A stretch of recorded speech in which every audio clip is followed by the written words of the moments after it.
Good evening and welcome. This is Darren Himmel and your hostess for mostess. I hope you are all doing well.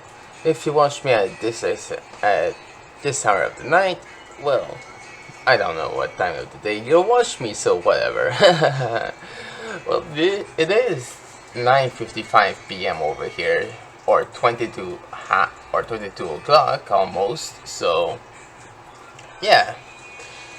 It's actually been a little cold these days, especially woo. This is weird, for real. We had this super nice weather, and it was hot, and then it got nice, and then it's getting cold. And I know this is seasonal and everything, but the leaves already started to die and all, but hey, what can we do? This is especially due to climate change, but whatever. So, yeah, there has been quite a few things going on these last few days. Like, especially, I went to at War Market very recently to actually get some squash and little pumpkins, which little pumpkins is every year. We decorate them, we try to keep them as long as we can, and if they last long enough, well, we'll put them by our Christmas tree. That, yes, we have a yearly Christmas tree. It's fixed, and it has Easter, it has fall, it has spring, it has winter, it has Valentine's Day, Easter, sorry, Halloween. Yeah, I have Halloween stuff, I think. If you consider Monster High as Halloween, well, there's a little bit of it. So, yeah. And what actually makes it nice is that it's an artificial one, so you don't need to, make it so, how can I say, you can actually put the color. The colors will give it some contrast. Which is nice. And plus it's one that lights up, so that's a plus. So yeah, now there, now yeah, we're getting to the fall season, and on Fall Day, I feel like doing a special video because it's the last harvest. It's the day of the last harvest.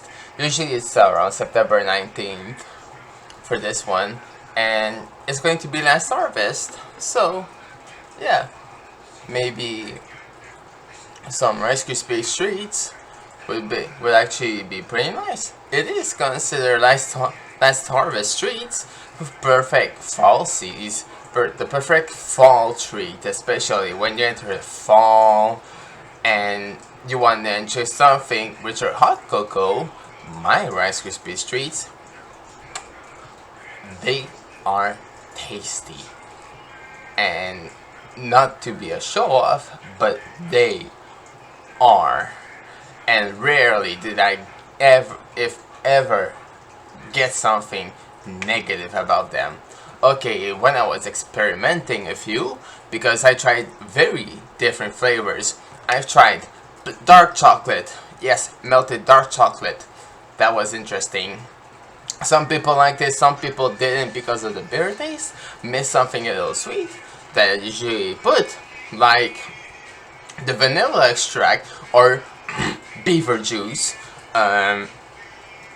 or I tried also mixing like coconut extract and vanilla extract, that did give something that was peculiar in taste, like sweetness, and then something that was another type of sweet, not tart or not overly sweet like you're eating icing, just something that was different. Not sweet but not sweet, if that makes sense. Orange extract was very interesting. It turned the Rice Krispies orange. No kidding. Do you need orange dye? Take orange extract. That will do. And if you put a little too much of the vanilla extract, they will become brown. Like you won't need like coffee brown or dark roast brown. That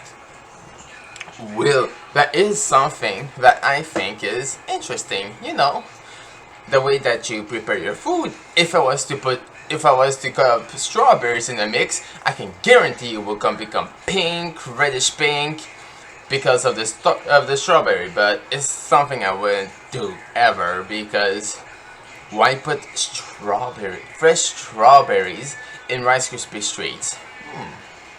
Maybe I should actually try it. Like, comment, and subscribe also. And leave in the comments of this video if you want me to use strawberries in the Rice Krispies treats one day. If you want it for the fall, I'll consider it. However, I cannot promise you anything. But, well, okay, fine, I'll do it. If y'all put in the comments also. So, yeah, condition. Ha. But, yeah. Man, it's been a while since I didn't do them. For real. Like, to make them, it's special. It's peculiar. It's not like something that's quick and done. Okay, it has to be done quickly at some point. Like when you have to pour the Rice Krispies, a whole box of Rice Krispies treats, Rice Krispies cereals into marshmallow mix to actually do it. Well, 2 cups at a time. Like, do you take a measuring cup? You measure 2 cups, and you have to do it to scoop, drop, mix, 4 times, and it has to be full 2 cups, not 4, not 1, 2. Otherwise, it will become hard to mix, and if you take your time, it will also become hard to mix because it will have solidified. And if it solidifies before you're done pouring the cereals in and mix them completely, you're screwed. You're totally screwed if that happens. So this is one of the treats that you do not want to take your time on making. If you're making a cake, alright, that's one thing. If you're making brownies, alright, that's another thing. But if you're making Rice Krispies treats, this is not one that you want to take your time on. I should know myself, I've done it plenty of times. But yeah, this is one of the most interesting things that I actually like to make. And yeah, but for real, that is good. Maybe I should. Oh yeah, I wonder if they have Halloween special Rice Krispies. That would be interesting.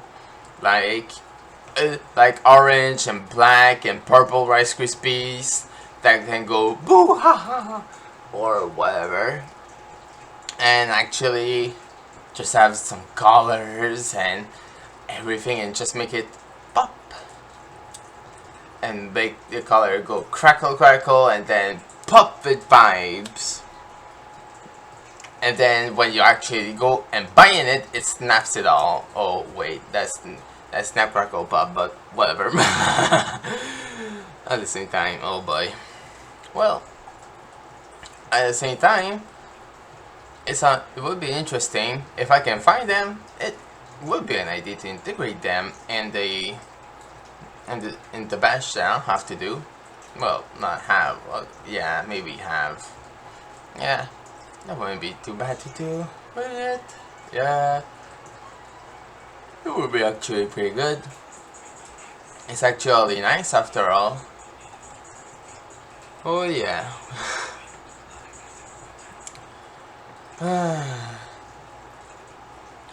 I really wonder sometimes.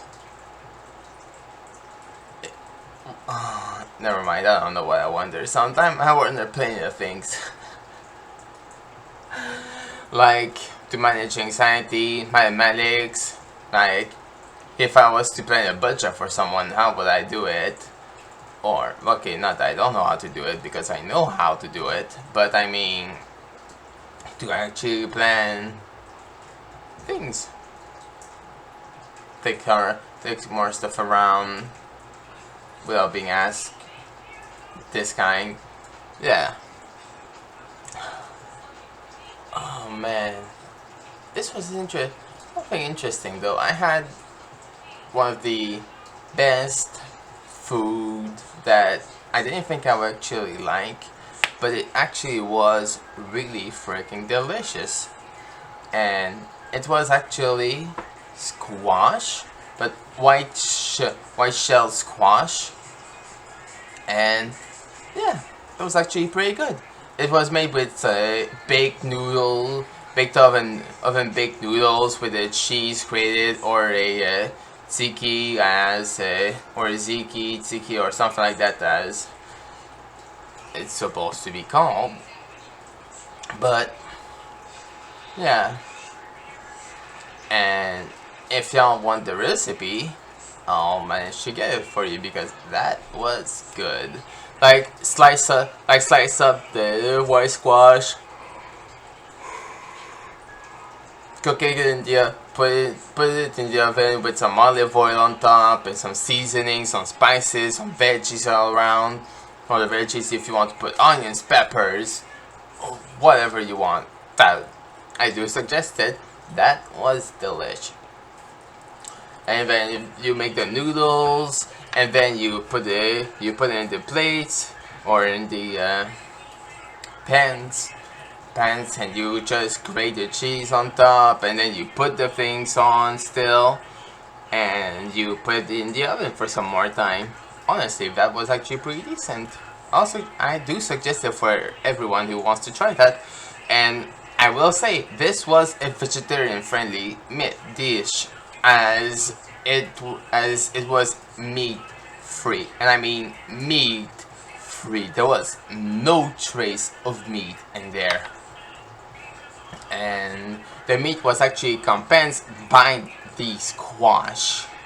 And yeah, I do say, if I was to turn vegan, this would be my main protein. Like, for real. And it wasn't expensive to buy too, for a good meal. Like, I have enough for like 3 meals, 4 meals, so it was made. So yeah, maybe now I have a bigger squash to actually use, and I don't know what I will make with it. It's a red curry squash, and to be honest, I was told by some other people that it has like this effect on other, well, not an effect on other people, more so it's potent. It's a very potent type of squash. Like, it's like butternut squash, but with a nut, but 100 times, but 10 times or tenfold more, and more potent than actually butternut squash. But it has a nutty taste to it. Like, I am very curious as to how it will taste cooked and raw. Not that I don't know if it can be eaten raw. Sorry. And yeah, I am intrigued. Like, for real, this was really interesting, and I enjoyed it more than I actually thought I actually would enjoy. For real, like, you never ate squash before, and you buy it thinking it was a pumpkin, but hello surprise, it's a squash. And still decided to eat it, and then I go and pick the red curry one. That was when we went when I was at Water Market. I actually, for the hell of the fun of it, had to I went to pick some pumpkins, some baby pumpkins, like really cute ones. Here's one of them. Hello, a little baby pumpkin, not so cute, like $1.47. Hopefully it's good. It's gonna stay good there. past Halloween. Yeah, look at it. Yep. And this little guy here was $1.47 or something like that, no taxes. That was actually perfect. And I have some hot mama pumpkin, and I'm like, hot mama, the hell? This looks like, I don't know who dared to name a species of pumpkin hot mama, but this was interesting. It was also next to the red curry squash that I thought was actually a pumpkin, a very different pumpkin. I learned it was a squash, and I was like, whoa, that looks potent for a squash then. And not knowing that, not knowing the taste, and now I got it. I cannot wait to dig into it and actually taste it. That does promise a lot. And like, a lot. And in the recent project that is ongoing now, I am trying to grow. Well, my challenge for from yesterday to next year, grow white squash. And no, not white trash, white squash. There's a difference in there, but I'm gonna get to that in another video, of course. But yeah, and to be honest, I would actually have it again. Maybe cook under like steak cuts and with some meat spices. This would actually be interesting because I had it with a curry, well, yellow curry, paprika, pepper, Italian seasoning, and seasoning salt. And to be honest, that was interesting, roasting the oven with the olive oil. But now, I do wonder if I was to make it pan-seared with those spices, what would it actually be? Well, I will actually do it. And, well, next time I get me a white squash, of course. And of course, I will actually go and when I get a squash, I will actually take a little recording video and do it. That will be a very interesting one, I promise you. So, yes, for now, this is Zariah Hamill, your hostess from Hostess, signing off. See ya!